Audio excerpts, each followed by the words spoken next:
Hello everyone, Catweazle here, welcome to the channel and welcome back to our playthrough of Eldritch Horror and the Dreamlands, where we are taking on the mighty Altach-Nacha, the Dreamweaver.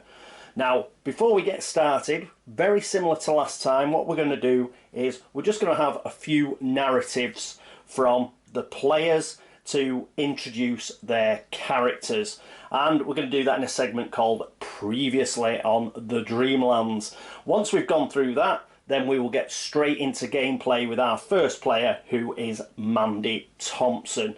Now, if you want to skip the narratives, what I'll do is I will put a timestamp in the description and you can just click on that and you can get straight into turn one. But for now, previously on the Dreamlands.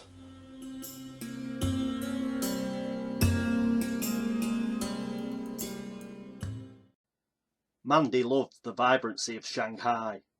It was so busy and full of life. All in all, she was glad that Professor Rice at the Miskatonic and Mr. Peabody from the Historical Society had decided to send her with the Marsh Scrolls to Shanghai. She had accompanied Professor Rice to Tokyo, but he had been delayed at the symposium and he had sent Mandy on to complete the task. Mr. Peabody had had the scrolls loaned to the Society from a Mrs. Arabella Brennan, who lived in Arkham a few years previously. They had stayed at the Society for several years, and it was some time later that Mr. Peabody had learned that Mrs. Brennan had moved back to her mother's family home in Innsmouth. Mr. Peabody had inquired after Mrs. Brennan, but had received a rather curt letter informing him that she was no longer contactable. He had thought no further on it, until Professor Rice had come across the scrolls and passed them on to the Oriental Studies Department at Miskatonic. The scrolls had caused quite a stir, from the elegantly carved whalebone cases depicting large kraken-like squid creatures, to the scrolls themselves that were covered in ornate glyphs and ancient Mandarin script in a strange blue-green ink. Mandy herself had been involved in cataloguing and researching many of the scrolls, but in most cases the actual core meaning of the script was beyond the Miskatonic faculty. Hence, the scrolls were being transported as part of a Far East tour by Professor Rice. In Shanghai, Mandy had met Mr. Chu, a solemn and wizened old scholar who had taken the scrolls to decipher them on behalf of the university. It is only now, after several hours of being questioned by the National Revolutionary Army in Shanghai, she has learned of the death of Mr. Chu. He had been found horribly mutilated, with the letter of introduction from the Miskatonic University nailed to his forehead. Gloria was in her apartment, seated at her kitchen table. She stamped out a cigarette in the overflowing ashtray and sighed heavily. She hadn't been sleeping well lately. Normally, she'd sleep deep and dream well, but the last week or so, her dreams had been filled with nightmare visions of webs and spiders, and just out of sight, from the corner of her eye, some monstrous spider-like thing lurked. She'd wake up with half a scream and breathing heavily, covered in sweat. She didn't know how many days in a row she'd seen these visions. Her writing had started to suffer from it. She needed help. Luckily, she read in the newspaper that there was an expert visiting Arkham, giving a lecture at Miskatonic University. She needed to go and speak with Randolph Carter and try to get his help. Zoe didn't remember the last 18 years of her life. She could remember the fire that had killed her parents when she was 6, but concentrating on any memories since then caused her ears to buzz and her head to hurt. Oh, there were flashes here and there of places she didn't recognise, grotesque monsters that she was pretty sure that she had killed, but she couldn't place any of them at any specific times in her life. All she knew was that she was the Lord's weapon, and he had placed her in Rome to acquire something that would help her in the next task. And her tasks always ended with blood on her hands. Despite the meagre warmth from the few candles he had found, Tommy still shivered. Images of tough Alaskan men being torn to pieces still haunted his vision, and the howling wind pressing against the frail panes of the rustic cabin seemed to mirror the sounds of their screams. Most vivid of all was his cousin's face yelling at Tommy to run, to get back alive and save himself, even as he was being dragged from the ground into the forest canopy, into the fangs and mandibles of... what? Those things, hideous, gibbering, chittering abominations the size of bears, but more spider than anything else. 10 armed men had set out from Anchorage on the trail of a supposed killer. His cousin claimed it was some sort of monster, which at the time Tommy had found absurd. Not anymore. Instead, 3 days out near Bear Creek, they had found death and horror. They had come across an eldritch glowing tear of energy, cutting across the creek, and dozens of those things skittering about, warping the landscape into a scene like a madman's nightmare. The following 2 days were a blur of terror, running, shooting, and desperate hope. Tommy was the last one, but he was still a day out from Anchorage, and despite Becky, his rifle, saving his life more than a few times, he knew he was running out of time as the creatures closed in. By sheer luck, he had come across this deserted cabin just as night was falling, and subsequently barricaded himself in. He now sat in the dim glow of the candles, facing towards the windows and door, one dirt and blood-encrusted hand gripping Becky, the other turning pages of a book he had found among the possessions within the cabin. There was something alluring about this book. To his disciplined mind, he should have been grimly focused on staying awake and watching for danger, yet he could not stop studying this book. The author, some visionary called Gloria Goldberg, was portraying strange and wonderful places full of enchantments and wonders, the like Tommy's mind had never conceived. Shining cities, the moon, even some sort of hell, were reflected in such vivid art and frescoes. Tommy was exhausted. No sustenance, rest, and sheer exertion suddenly caught up with him. As he gazed upon an image of a magic forest, he felt a crushing need to sleep descend upon him. As his vision began to fade, trees and flowers seemed to move up upon the pages, and the scent of berry teased his nostrils. So pleasant and inviting. But wait. What was that sound of clattering and chattering he could hear at the edge of his senses upon the roof?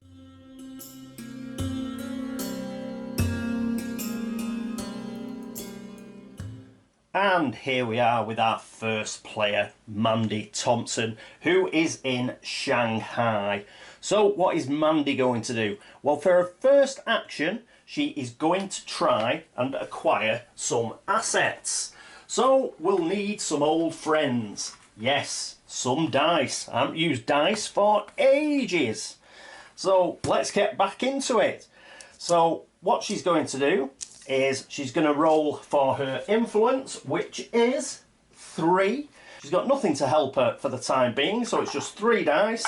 So let's roll, and let's see what she gets. And she gets 2 successes, so that's pretty cool. Now, what it is she wants is she actually wants the intelligence report. So let's get across to the asset reserve and see what we can do. And here we are, the asset reserve. So Mandy has got 2 successes. Now that's not good enough for what we want, because we want the intelligence report. So that means we're going to have to take a bank loan. So we'll take a bank loan for 2 more successes. There they are. And that means we need to take a debt condition. So I'll give this a quick shuffle, and then we'll draw off the back, and there we go. So she's now got a debt condition. We'll put this on her player tray. Now what we've got to do is spend these babies. Well, we're going to spend 3 straight off, because the whole reason for doing the influence test was to get the intelligence report. So here it is. When you gain this card, immediately gain 2 clues, then discard the card. So we'll discard the card and get ourselves 2 clues. Here's the bag. And first clue. And the second clue. There we go. So 2 clues, put them on her player tray. Good stuff. Now, we do have a success left, But the only thing we could get is divination, and that's the one, remember, where we'd be looking at the top 3 cards on the deck. Now, we know what the top 3 gates on the deck. We know what the top 5 are now. We have got one out, which is Dilath-Lean, but we know basically what the top 5 are coming up. We've got Tunguska, which is a green omen, that's fine, and we've got 2 red sunburst gates coming up.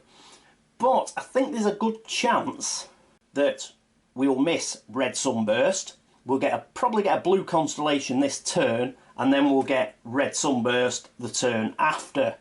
But hopefully we won't have put out any of those gates. So going to risk it for a biscuit, and we're going to leave divination down here. So we've just got this left over. Right, so we've done that. But what we do have to do is we have to replace what we've got rid of. So we'll do a quick cut, and we get the Astronomy Guidebook, which costs 2. Item Tome. When you close a gate during an otherworld encounter, recover 1 sanity and gain 1 clue. Could be really good for Gloria, this, the Astronomy Guidebook. She's going to be our gate closer, I think. So this would be really helpful to gain 1 clue. So we'll keep that there.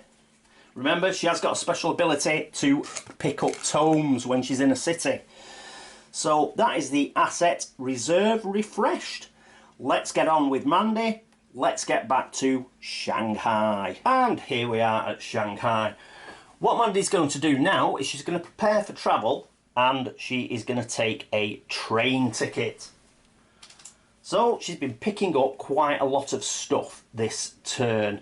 That's her second action. That is the end of her action phase. So let's move on to our next player, which is Gloria Goldberg.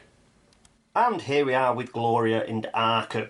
The first thing Gloria is going to do is she is going to prepare for travel. And she is going to buy herself a ship ticket. Put that on her player area. What is she going to do for her second action? Well, for her second action, she is actually going to focus. So she's going to gain herself a focus token. That can join her ship ticket on her player area. And that is it for Gloria's actions. So let's move on to Zoe in Rome. And here we are with Zoe in Rome. What is she going to do for her first action? She's going to try and acquire assets. So let's have a look at what her influence is. Her influence is only 2, so she's going to get 2 dice to roll.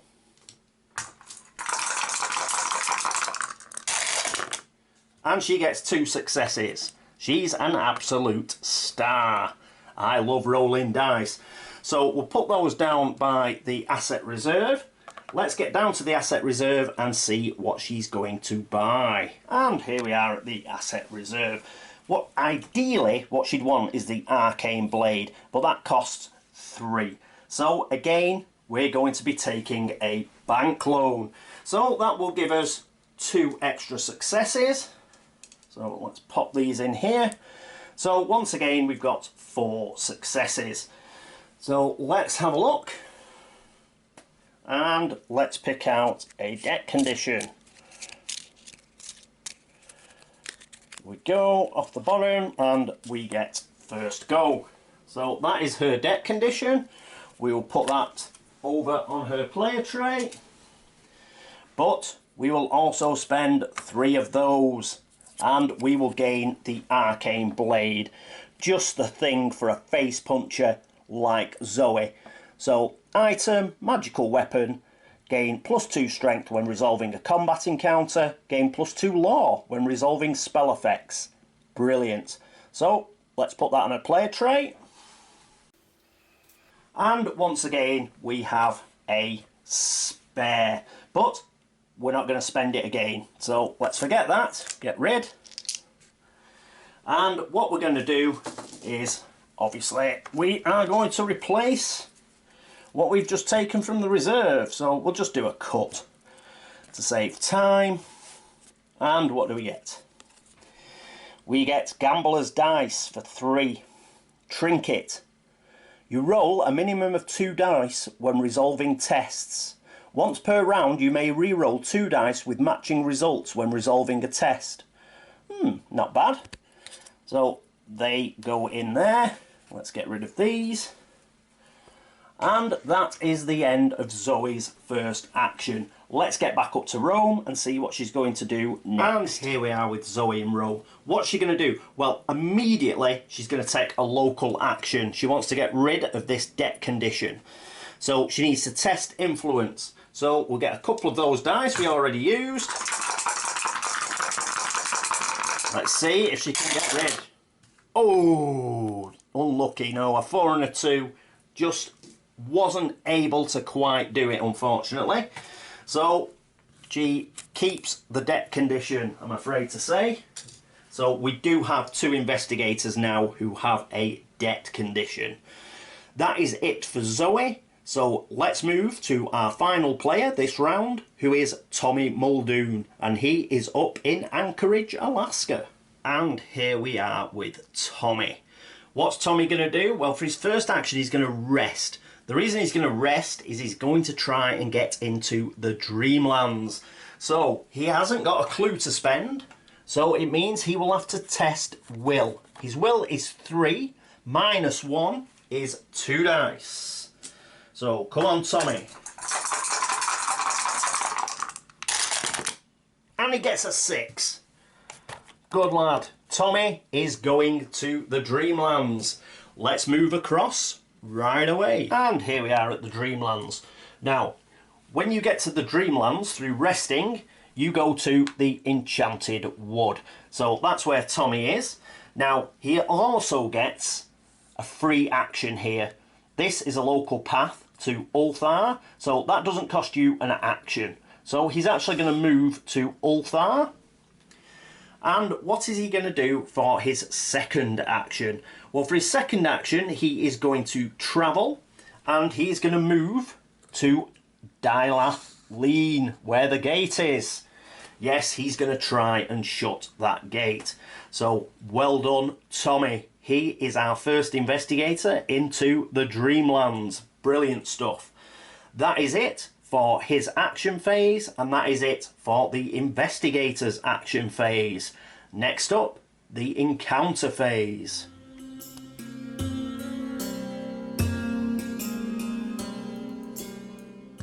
And here we are back with Mandy.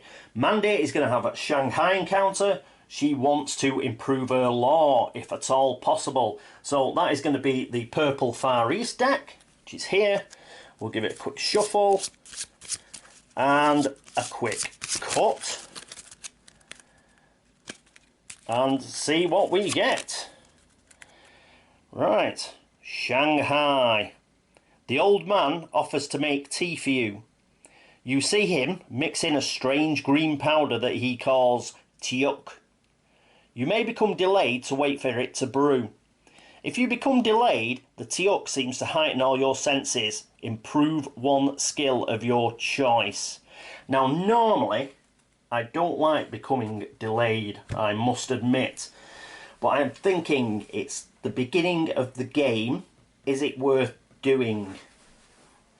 I would like to improve my law. So we are going to become delayed. So there we go, we'll put her on the side like that. She's going to become delayed, but she is also going to improve her law, if I can find an improved law token. Here we go. So her law is now 4. As I say, I wouldn't normally do that, but I think right at the beginning of the game, let's take a little gamble. So that is it for Mandy. Next up is Gloria. And here we are with Gloria in Arkham. If you recall, we have the adventure token here, and we have Randolph Carter. So let's just have a look at the adventure, just to remind ourselves. As an encounter, an investigator on Arkham may attempt to pique the curiosity of Randolph Carter. Test influence. So that is what we shall do. What is Gloria's influence? It is 3, and remember, she has a focus token. So 1, 2, 3. Come on, Glow. Oh! Well, she's going to have to re-roll that. We are going to have to re-roll. We're going to spend the focus token. Come on, Gloria. Come on. A 6. Yes! So, it cost us a focus token, but after a really long conversation with Randolph Carter, she has managed to convince him to join the team. So, let's have a look. We've tested influence and passed. If they pass, Randolph suggests that they travel together to the Dreamlands, gain the Randolph Carter unique asset and complete this adventure. So we've completed our first adventure, a chance encounter. Brilliant. So what we've got to do now is find out our next adventure. So we'll just put Randolph onto her player tray and we will get the adventures. So here's the adventures. I'm going to take out all the second ones. So there are 3 here. And what we will do is we will give them a bit of a shuffle, is what we'll do.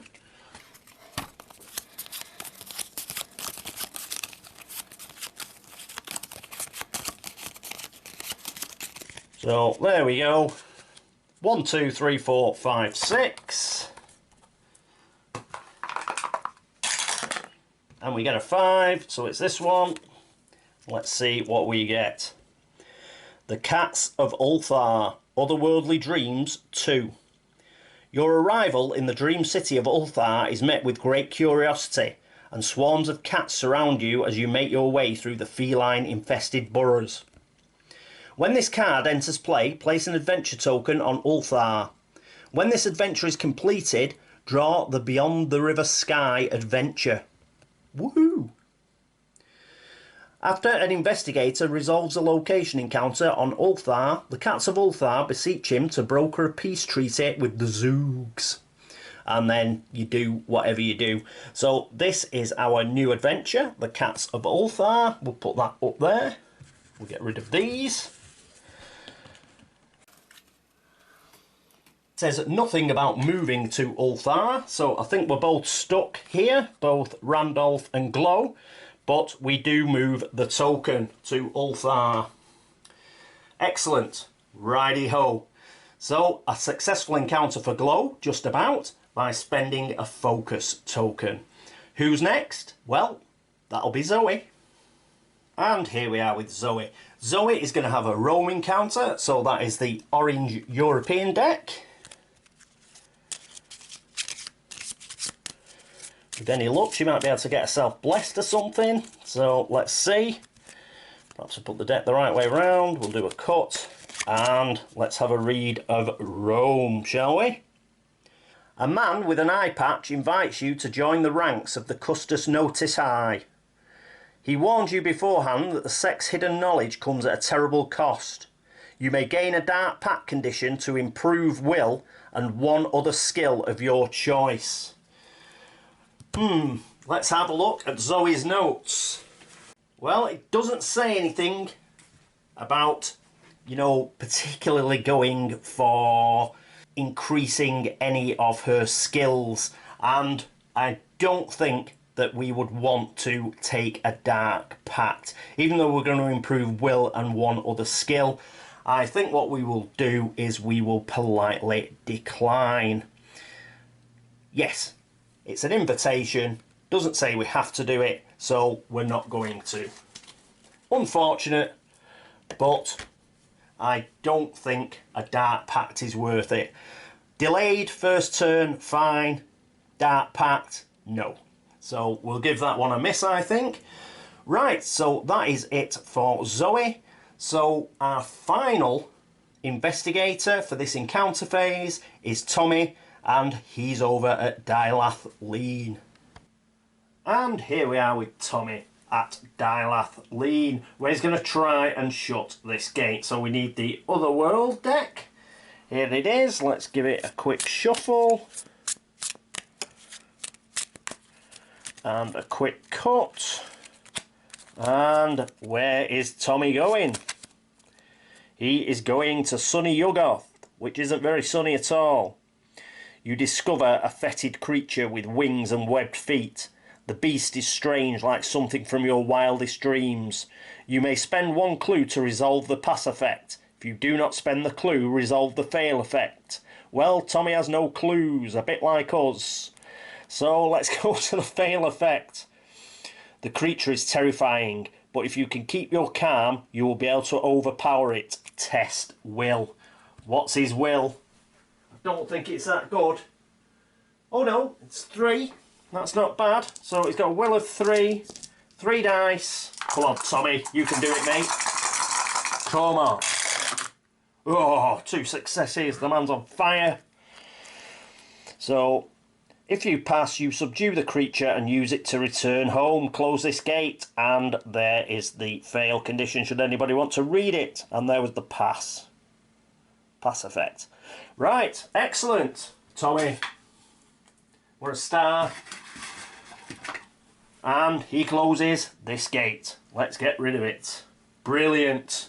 So, not only that, it was a blue constellation. So, even if the omen trap moves, we will not have a gate. Brilliant. Let's discard that over here. Let's get rid of that. Well done, Tommy. You're an absolute star, mate. Okie dokie. Let's get to our... Where are we? No, we haven't got another investigator. That is it for the encounter phase. Yes, it's our favourite. It's the laugh and chuckle phase.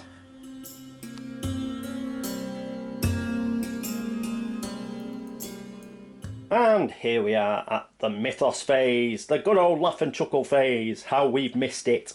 Not. Well, let's get the deck of doom. Let's find out what the bad news is. Let's flick it over. Well, at least it's green. It's not blue. Oh, tentacles. Damn it! Milk of the All-Mother. Ugh. Omen trap movement. Well, we don't have... We moved the omen track, but we don't move the doom track. Because we've gone onto a blue constellation, but we shut the gate thanks to Tommy. Now, Monster Surge. We've got no gates, so that means we're going to have to generate a gate. But fortunately, our top gate is to Tunguska, so that is a green comet. So that's pretty good. Now, normally, as the name suggests, this would be going to Tunguska. But, if you recall, we've got a dream portal to Unknown Kadath. So that is where it's going to go instead. So right up here is where the Tunguska gate is going to go. Now, with a gate, that means we get a monster. So let's have a dig around and come on, something easy. And we get, what's that? We get a skeleton. Are those easy? Fairly easy. Will test, we've got to get 2 successes or lose a sanity. It's only 2 toughness. Strength test is -2 though, but we only have to get 1 success. If you defeat this monster during a combat encounter, recover 1 sanity. Oh, it's not too bad. It's not too bad. A cultist and one of these. Take them any day. Fantastic. So let's put him up there on Unknown Kadath with the Tunguska gate. There we go. Super smashing, lovely, great. And we're into the good stuff, probably the only good stuff we'll get off this card, which is clues. So let's draw 2 clues. And we get, the first clue is, get hold of it, the Enchanted Wood. It's not too bad. And the second clue is, let's get right into this corner, Buenos Aires, down here. So there we go, not too bad. Let's read the rest of this horrible tentacle card. The men with black suits and silver skull rings held you down and poured the foul liquid down your throat. You can feel the black goat taking root inside of you. No! Milk of the All-Mother event. The lead investigator loses all but 1 health. If they lost less than 5 health, they impair... Oh my god. They impair observation, strength, and will. She does lose less than 5 health. She loses 4.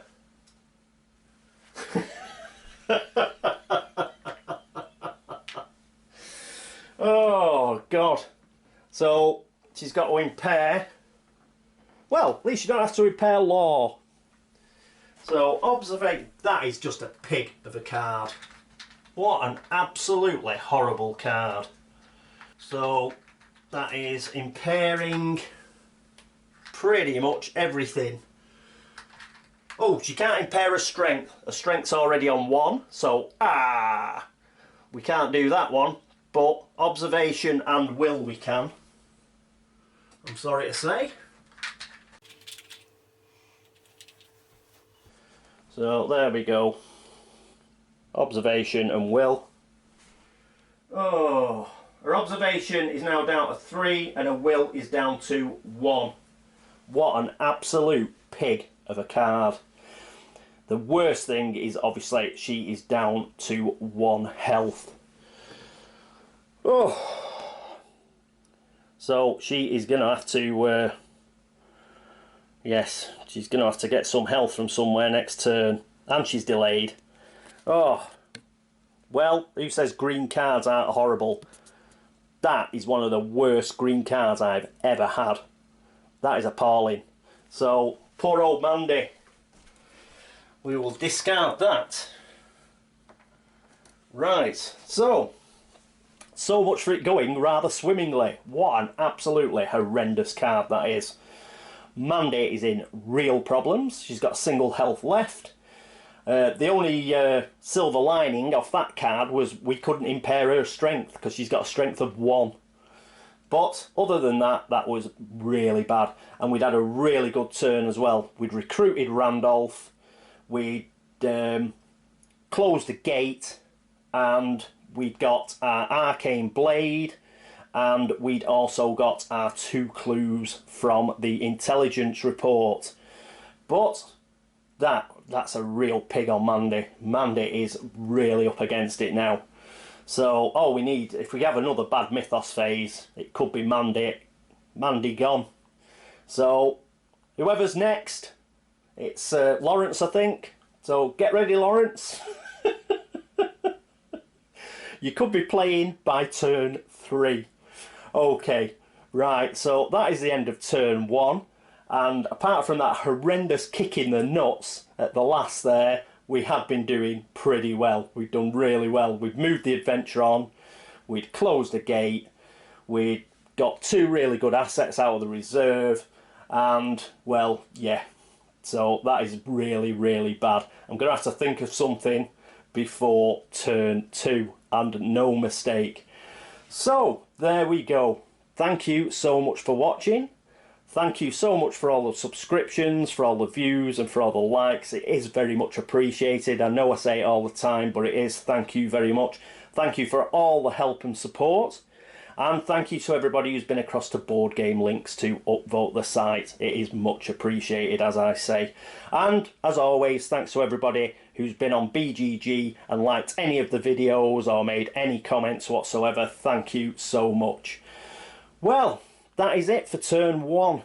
I hope you will join me for turn 2. Oh, just before I go, obviously, if I've made any errors, it's been a while since I played Eldritch Horror, and I've just been away for a week or so, so I may have made an error somewhere. So if I have done, please let me know, and I will do my best to try and fix it for next turn. But as I say, that is the end of turn 1. I hope you join me for turn 2. But until next time, this is me, Catweazle, signing off.